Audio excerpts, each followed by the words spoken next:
Order! Order! You are an incorrigible delinquent at times. Behave yourself, man!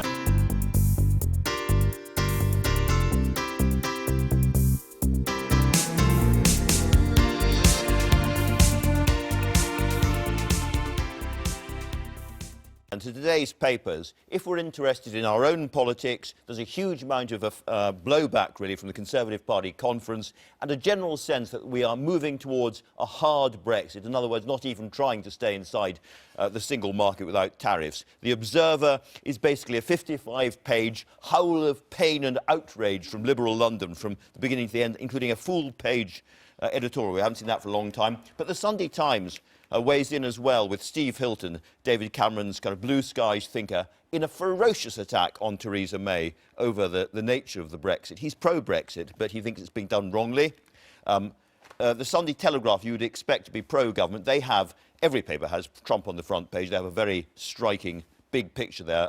Call out to them from doing that, very well done. But their political story about us says that there's fears that a cabinet Brexit split is now irreparable. And we'll be talking about that as well. Finally, I don't always say this, but if you are interested in the outside world today, you really have to read the Sunday Mirror, a splendid series of reports from the appalling stuff going on in Aleppo, in Syria, and very, very hard questions for the Russians and, of course, for us, wringing our hands from the sidelines. Finding the Mail on Sunday there, a story about vulture lawyers taking more than £400 million off the NHS in medical compensation. So a lot to talk about. But let's start with you. You are a Republican. I have pragmatically associated with the party for most of my life. You sound like you're decoupling. Until now, no. I mean, it's actually heartbreaking. As a pragmatic, free market, classical liberal, usually the Republican Party, especially on economics, was where I was at. And all of a sudden, this celebrity comes along and hijacks the party. So, Kate, I'm going to put you on the spot. Is this the end for Donald Trump?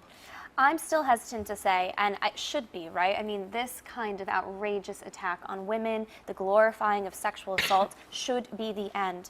How many times have we thought it was going to be the end with Donald Trump? And he just keeps going. But he's lost so many people. I mean, Condoleezza Rice, Robert De Niro wasn't a Republican, but his attack is incredibly ferocious. Arnold Schwarzenegger has weighed in. Yeah, and you know, he said when he became a citizen, because he immigrated to the United States, he actually associated with the Republican Party. Those are the kind of people the Republican Party needs, and Donald Trump is throwing them away. I think Tim Stanley did a really good job in the Sunday Telegraph today, pointing out that we've always known these things about Donald Trump. It's always been in writing. Tim says he leers in plain sight. That's such a good point. We've always known this, but I think we've all been guilty, the media, Americans, and the world at large, of enjoying watching a celebrity run for the White House, and now we're seeing the really ugly side of that. Jim Montgomery, I said that people have been jumping ship for a long time, and you've got a very interesting piece on the internet there. I can't see who it's from originally. Yes, it's a variety of New York Times writers, and what they've done on this iPad edition is on one side of the column they've listed various things that he has said, controversial remarks, and on the other side they've listed Republicans that have abandoned support for him. And you know, right at the beginning you can see things like his remarks about Mexicans bringing drugs, crime into the country. They were rapists, and not many Republicans really deserting him. And then as you go down right till the current controversy, you can finally see that Republicans are abandoning him in large numbers, including John McCain and Condoleezza Rice. Yes. But those Republicans, just as you were saying to Kate a minute ago, those Republicans who are saying they're shocked at the latest revelations, they haven't been paying attention. You know, It's been obvious for a long time that this man's views on race, disability, women were absolutely unacceptable, and they were willing to turn a blind eye when they thought that perhaps he could win the presidency, and now they're deserting him when finally his opinion polls are turning south.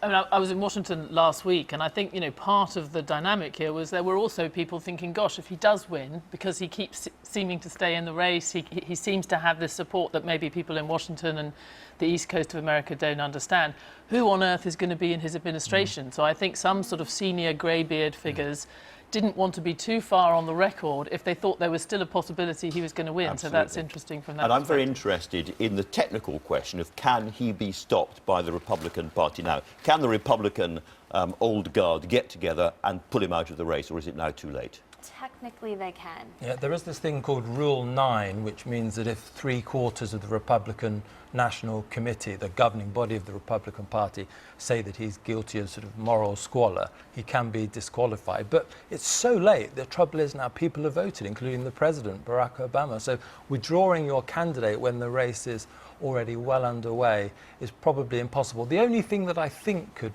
cause Trump to quit the race would be if his running mate Mike Pence ran away. Do you agree with that, Kate? I do agree with that, but I think it's even harder than that because the rules under Rule 9 suggest that it's basically up to their discretion, and if the Republican National Committee were to come in and try to overthrow Trump, it would raise real questions about democratic legitimacy, and it would seem very rigged. And we already know the establishment doesn't like Trump, apparently, so I think it would be even more difficult. Yes. Mike Pence, his running mate, has said that tonight in the debate is Donald Trump's opportunity to show his heart, which suggests that he's not backing down quite yet. But it is also my suspicion we will not see any genuine apology tonight. So if Trump can't restrain himself from going back on the attack, attacking Hillary and not really apologising, then Mike Pence might think again, and then it might really be curtains for Trump. We would hope so, but I think 4 weeks out from the election, it's very hard to see the VP actually backing down. I just think it's heartbreaking that this evening Donald Trump even gets a platform. Hillary Clinton, who does have some scandals in her closet, isn't going to go challenged. And there is a legitimate third-party option out there who's not on the debate stage. It's a really tough time in American politics. Yes, Gary Johnson. Let's turn to our own matters, if we could, Stephanie. There's a great big graph running across double-page spread in the Sunday Times with Theresa May, which tells really the story of the week on the currency markets, because, of course, the FTSE has done quite well. It's recovered, hasn't it? Yes, well, we've had this consistent problem that the companies in the FTSE 100 have a lot of their earnings abroad, in fact, 70–80% of them. So whenever the pound falls, actually, all of those foreign revenues are worth a lot more. So then it looks like the market is doing well. But we've certainly seen with the pound what happens. You know, often we're asking politicians for more clarity and we say we don't like them to fudge. The real problem last week is that we had way too much clarity from a market perspective from Theresa May and from so many speakers at the Conservative conference, because they were being apparently very clear in putting the concerns of immigration and political issues ahead of any conceivable economic cost. And when that happens, I mean, we had some technical factors and maybe automated trading that put this flash, well, possibly, you know, this flash crash on Friday. But I think what that pointed to was, you know, once you've taken away some of the things that were propping up pound, you know, that sort of uncertainty about whether we really would do Brexit, well, that seems to have really gone. The uncertainty about what kind of Brexit, would it be closed or hard? Once those kind of uncertainties go away, the pound doesn't have very much to hold it. OK, I have one obvious and big question. Is the pound not historically overvalued anyway? And is it not quite a good thing for us to have a lower pound? Well, if you'd asked me that sort of 5 or 10 years ago, you would have said yes, because we had a very long period where the pound was overvalued. And if we're trying to go it alone or try and forge a completely different relationship with Europe and the world, probably a lower value for the pound goes along with that. But I think, you know, people should be clear that does mean we lose money. We actually are poorer as a nation every time the pound falls because we import a lot of goods which are becoming more expensive. But I think the IMF at the end of last year, Liam Halligan writes about this in the Sunday Telegraph, did say that we had about the most overvalued major currency in the world. That was at the end of last year, overvalued by 20%. So although the turbulence we're seeing is unsettling and dangerous for business because of the uncertainty, actually a lower pound on many reasons because of our huge deficit in trade is useful. I think you can get too mesmerised by the pound. I think what was important and certainly what was troubling to an awful lot of the people at the IMF and others who were all meeting in Washington last week was this sense that so many decades of messages from the UK about openness, about the flexibility of the economy and the desire to have skilled workers and people come from all over the world, the kind of rhetoric that was coming out of the conference last week, I think was just really troubling for these senior business leaders who've had long-term relations with the UK. They don't recognise this country. Tim, Stephanie earlier on mentioned too much clarity. By too much clarity, we mean an ever clearer sense that as we leave the EU, we will not won't even try to have access to the single market without tariffs, because that's not really on offer. I wonder, as a result of all of that, how the Treasury itself is thinking. I think you picked up some stories about Philip Hammond appears to be briefing in one direction as a so-called soft Brexit man against the Brexiteers on the other side. Well, Philip Hammond is going to emerge, I think, as one of the most important figures in the government. We have a very sort of powerful Brexiteer contingent at the head of government, and Mrs May herself, who of course didn't support leaving the European Union, seems to have all the zeal of the convert in her position. But I think what we saw was an incredibly important Tory conference last week that not only, as Stephanie said, seemed to move towards what some people call a hard Brexit, I would call a clean Brexit, Clean Brexit, yeah.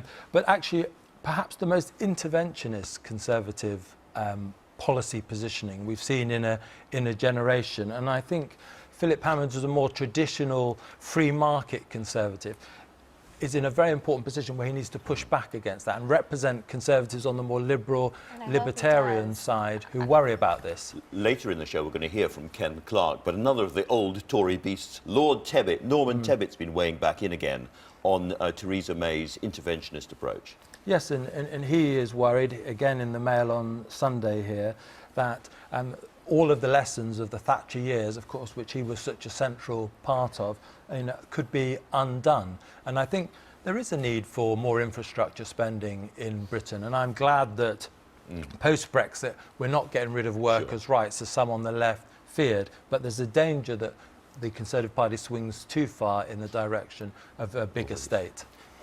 Right at the beginning, Kate, I mentioned that Steve Hilton, who was the famous kind of shaven-headed, kind of informally dressed David Cameron blue skies thinker, has absolutely ripped into Theresa May. I think he's in pretty extreme language, actually, this morning. Yes, and her new Home Sunday Times. Secretary, Amber Rudd. And he's absolutely right to do so, and I think it feeds into this idea about where the Conservative Party is planning on going. Yes, infrastructure spending can be great if it's on roads, but maybe not HS2. Yes, people have certainly voted on immigration in some respects, but as Steve Hilton points out today, these new policies coming forward, presumably which were approved by civil servants, which have been seen by the government, are advocating that foreign workers might have to go on lists that are going to be published. Well, they're not going to be published, we should be clear. These are private lists the government will use to change policy. But the government will have them laid out in front of them. You might as well tattoo them on the forearm as this. It's really... Yeah, and it's extreme language, but I think he's really right to flag it up. It is seeming, as Steve points out here, that it's not a hard or soft Brexit, not even a clean Brexit. It's a case of open or closed Brexit. And I think a lot of Brexiteers, especially on the free market side, thought that there was going to be an opportunity to expand Britain to the rest of the world. And the May government is not suggesting But that. it's interesting, though, because they also find that a lot of the policies that economists and others have been supporting for years around investing in UK skills and having more infrastructure spending, maybe having a looser fiscal policy, actually spending a bit more in other areas. We're kind of reaching those things in completely the wrong way. We're sort of saying, well, we're going to need the skills because we're going to keep out foreigners and we're going to inflict lots of economic damage on our economy, therefore we'll leave the looser fiscal policy. It just is a shame that there isn't this consistent picture, that you are having completely mixed messages coming out of the key ministry, which is the Treasury, at the time when all these other voices off are happening. And I've always felt that... I'm sorry, can I just... Yeah, of course. We've got to keep moving ahead. I said again at the beginning that we didn't really know what Labour's policy was in a lot of this thing. Tim, you've chosen a story from the Sunday Telegraph, I think, there, about a shadow cabinet. What is a shadow cabinet? Well, I thought it was wonderful that Jeremy Corbyn did actually manage to make his reshuffle happen in 24 hours this week, compared to the slow snail reshuffle we had a year or so ago. But it seems that unity is still a problem for the Labour Party, with those that have staying outside of his inner team forming their own organisation, and they're going to meet to discuss privately how they will vote on issues like Heathrow, and then they will tell Jeremy Corbyn this is how they're going to behave. So I'm afraid, as a Conservative supporter, I'm glad when we have Conservative governments, but the lack of an opposition at the moment, when the issues are so important, is a real worry. Now, we talked about Americans having a horror show of reality TV this week, but Stephanie, my nose was about here and my jaw was on the carpet as I watched Ed Balls on Strictly in his banana-coloured suit. Gyrating. I think people like you and all of us who've known Ed Balls in sort of different contexts over the years, I think we've all been mesmerised by the spectacle of him on Strictly. And he's written his diary for the Mail on Sunday, going back to when he first said yes to the programme.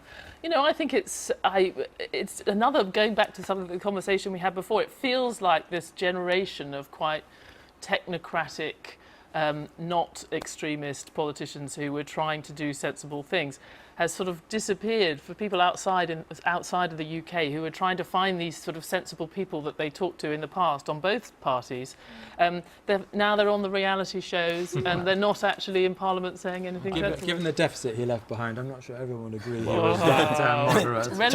Relative to we're probably not allowed to criticise Ed Balls, though. No. Thank you all. It's been a really interesting conversation. Thank you to the three sofa-teers. That's been very good.